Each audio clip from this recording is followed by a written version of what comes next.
And if you're going to be working out outside, see, segue, weather's going to be great. We've got beautiful conditions out there, plenty of sunshine. I do want to talk about Santa Ana conditions that are going to pop in and impact some of you, especially in the mountain areas. First, let's take a peek outside Mount Soledad. I wish you guys could hear it on my microphone, but we can hear kind of the hum of the rain coming down. This is in Kearney Mesa right now. We do have the current satellite radar, and you can see, yes, the bulk of San Diego County is covered in the green stuff. What does green mean? Well, it means it's raining. It started really after 10 o'clock last night. Farmers Insurance open. If you're heading out, well, you are lucky. We've got really calm conditions, beautiful day, plenty of sunshine today, 66 for your high, those light winds, of course. We also have a beach hazard statement, a lot going on here today. Until 9 o'clock tomorrow, those waves 3 to 5 feet. Dangerous rip currents for sure, and we are under that small craft advisory that does expire tomorrow morning. Yeah, and it's a good day to be inside because it's kind of going to be soggy, dreary, much cooler than it has been. I mean, we went from record-breaking temperatures to this. So these are the headlines that you need to know. Overall, much cooler today. We're going to sit in the 50s, in the 60s. No, not the 80s and 90 that we saw just the other week. Gusty winds, too. This is going to be an issue, especially over the mountain areas. And then those light rain showers. So what we have in San Diego is that high wind warning. So you see that like mustard color over here. That means we're in that warning, and you can see that expires Saturday morning. Your temperatures are going to be nice. We do have that marine layer for sure, especially along the coast. It's kind of holding on strong, kind of like that stubborn X, you know what I'm saying?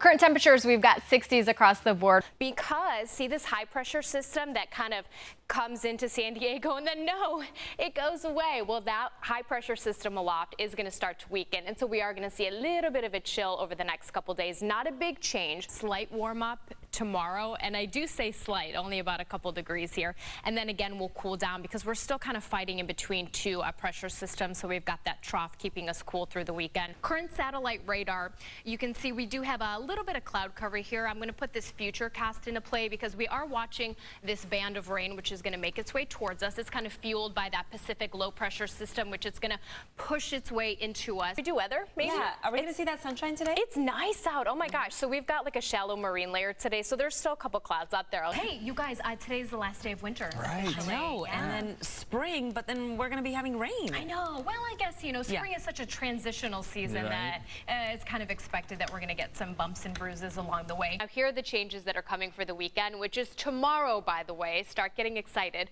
We've got this low pressure system that we're kind of tracking, so it does kind of dip towards San Diego. Here it goes, right there. We're watching two separate storm systems. Today's rain, as I mentioned, was a bust, but we're tracking some rain for Saturday. Triple digits until about Friday, and then we'll settle into 99 through the Memorial Day weekend. All right, heads up, Lauren and Paul.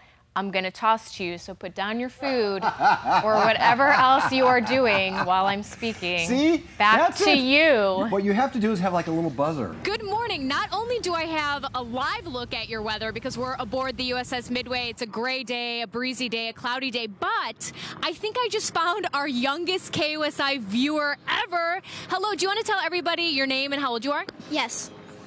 My name is Ellie, and I'm 7 years old. You just walked aboard the USS Midway, and what did you say to me when you saw me? I love KUSI. Scattered thunderstorms are possible, and then Friday is going to be a little bit soggy, okay? So if you're heading out to the rodeo, dress appropriately. Friday's going to be the coolest day, but then guess what? Santa Ana winds, they're going to pick up. It's going to be dry, and it's going to be warm. But we've been talking about the winter storm impacting so much of the country. People are dealing with that freezing cold, the snow, power outages, and this. Wow. So this video is actually showing electricity that's surging and flowing through the power lines in Louisiana. It was taken around the same time a transformer went down. More than 10,000 people are without power. All sorts of debris in the road as well, partially due to the weather here. So let me start with this crash on Nimitz Boulevard, impacting your drive at Point Loma Boulevard. Cruiser blocking one lane. No updates on if anyone was hurt there. You can see your travel times are okay. Taking you on over to Santee, we're kind of in the midst of some fog here. Westbound side, we still have that unknown liquid spill at the 125. I want to show you the impact on your travel times because what you just saw was that aerial view above the 8 at Hotel Circle. Well, here's your delay. You can see you're down to about 9 miles an hour. Breaking news out of San Marcos, a SWAT situation initially reported about 2 hours ago. But Jenny is watching this one closely. Good morning to you. Good morning. So as you can imagine, this one is already causing delays. Now, initially, this crash was reported at about 2 o'clock this morning. We are getting word from CHP that a truck and at least 2 other vehicles were involved in this crash. So see that exclamation mark? That's where Chopper 8 was live over that area. That's where that SIG alert is issued. North on the 5, right at the 163 connector. Here's the 163, that purple. This is where it is shut down. This looks daunting over here, but I'm going to walk you through it. There are delays on that southbound side of the 5 because of a stalled car. I'm guessing there was volume anyway, but as you're approaching La Costa Avenue, it looks like that second lane is blocked. Single digits here, 8 miles an hour, trying to cross that 54. It's going to be a struggle. Make sure you have a good podcast. It continues all the way up towards National City, because if you look at the map, big picture, it is green across the board. Now, I know if you've got a sharp eye, you see a couple of crashes there. These are very minor in nature. They are barely impacting your commute, but I will address them. But you can drive around all you want because your travel times, they're not too shabby. Old Milky Way right at San Pet, and no, they're not referring to me, Old Milky over here, but very minor, very minor crash. So he is a 5-time Paralympic medalist, and he also just so happens to be a double amputee. His name is Rudy Garcia Tolson. He's the first child that the Challenged Athletes Foundation worked with when he was just about 8 years old. If you don't know what the foundation is, oh, stick around, we're gonna let you know. So with me now to share his story, Rudy himself, and then co-founder of the Challenge Athletes Foundation, Bob Babbitt. So I'm really excited for my next guest here, Chief Joseph Paisano, and his piece of artwork behind us is just absolutely amazing. They started serving 8 people who are homeless and needed food. 5 years later, they have never missed a dinner, and they serve now more than 150 people, and it all happens right here behind me. So with me is Laura Ches. Let me set kind of the stage here. So the owner, Sean, and his wife, Rosie, they have a friend, Marina, here, who is from Ukraine. So everyone here is doing their part to help the people in Ukraine. They have been fundraising, and really I just wanted to talk to the 2 ladies here about their stories. If someone wins this $1.2 billion drawing, this is the second largest in Powerball history. This would be the 4th largest in the entire lottery history. Think of all the people you know in your life, your family, your friends, your loved ones. Who is the first person you think would come out of the woodwork and ask for the money? And ask to borrow money? Come on. My neighbor. That's it. Would you give your neighbor the money? No. He's a nice neighbor, but he's not that nice. What's your name? John. John? Doe. Yeah, okay. Well, if only you could be anonymous in California when you come forward, huh? Yeah, that ain't going to happen, not in California.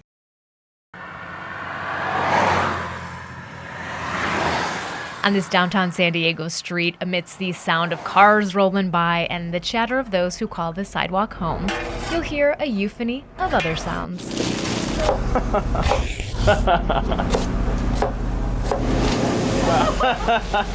Avante Hartsfield owns this truck. He calls it Rollin' Roots, an ode to his love of plant-based food. Hey, we love salads. They're good for you. Go get them somewhere else. Instead, inside this old truck, you'll find a new twist on vegan food. One that might have you tasting the comfort of home. Family, my grandmother watching her cook when I was little in the kitchen. That's where I get most of it from. You smile a little when you mention grandma. Do you have like certain memories of her cooking? Yeah. So I'm mostly plant-based now, but she used to fry chicken all the time, and that was like my favorite thing. Yeah, fresh hot. Homemade sauce, or the ranches at least. Today, that buffalo chicken, just like Avante's grandma used to make, is on the house. How you doing, brother? Hey, pretty good. Good. What do you guys got? So we got so that's free food. We got a buffalo chicken sandwich. No cost to the people who walk by Avante's dark truck. Instead, a little bit of light to help them through the day. Enjoy. It's just something that I feel I need to do, or somebody needs to do it, and nobody's doing it, so might as well be me. They want to eat good food too, so. I got potatoes, carrots, onions, garbanzo beans, curry sauce. It's sort of symbolic, this truck. You see, at one point, Avante did not have stable roots. Yeah, it was like a period of 8 months where I just didn't have a place to stay, which the place was my car. So I was homeless for a while. I know how difficult it is sometimes to get food, especially healthy food options. So we make sure to offer fresh and local. Yeah, they're sweet potatoes. I usually keep the skin on. I just try and take the hard parts off because it has a lot of nutritional value in the skin. It's gonna be a super thick soup. It's really because I kind of understand what people are going through, and you know, sometimes it's not their fault. You know, it's just a up situation. Foster care. I grew up in the system, so I know what it's like, and I mainly only take teenagers and like paroled youth because I'm young, I have the energy to do it. The zest of a 20-something because Avante is a mere 25 years old, a food truck owner, a foster parent, and somewhat of a caretaker of his community. Hey guys, if you're hungry, we got free food. We're just opening up. So thank you for everything. Yeah, of course. My photographer and I spent a few hours with Avante watching him smile and serve, sneaking bites of his fresh-made curry. Oh, that's good. Thanks. Tastes like something my mom would have made. But it was Avante's utter concern for these strangers on a hot day that stood out. You know what? We forgot our water, man. I'm sorry about that. Well, this was the one thing we could do to feel useful. Appreciate it so much. So while his home is no longer on wheels, Avante says he'll continue to roll his truck to the people who need him most. Here you go, brother. Thank you. I wouldn't be here where I am doing what I do without the experiences that I've had rolling along.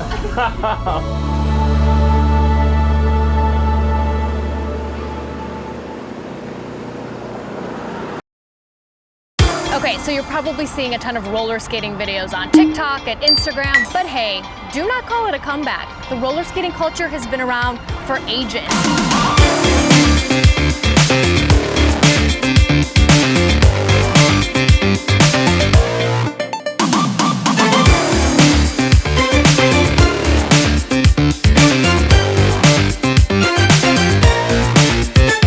Rollerskating has not been dead since disco. It's alive and well here in San Diego. And although skating has had a really important place in history, way before those trendy TikTok videos, the recent pandemic has helped create a new generation of roller skaters.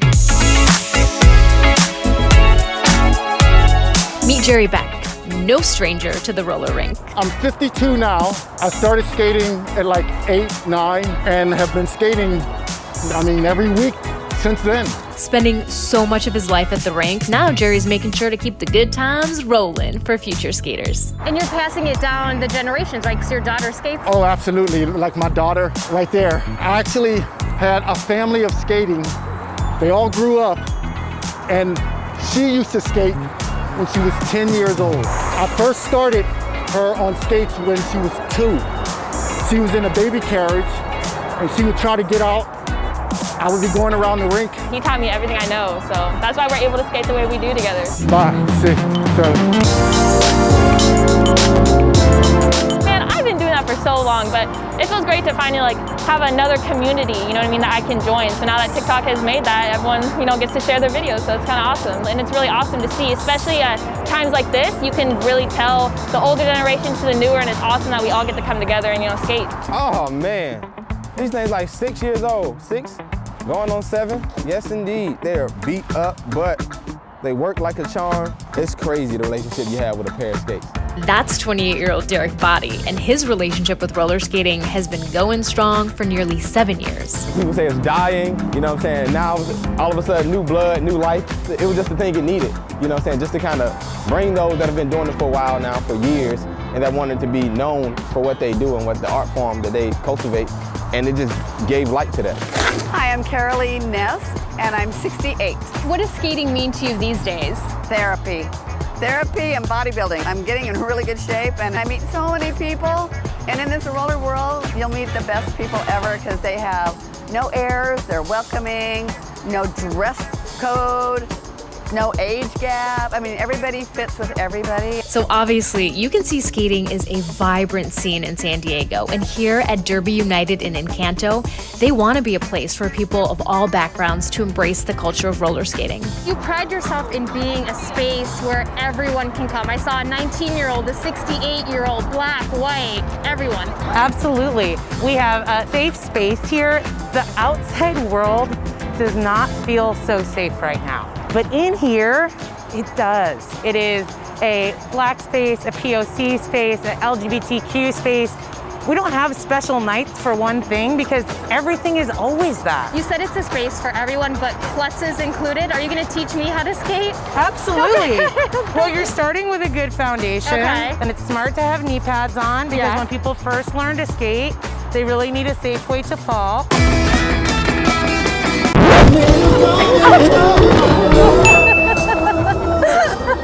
I'm sorry.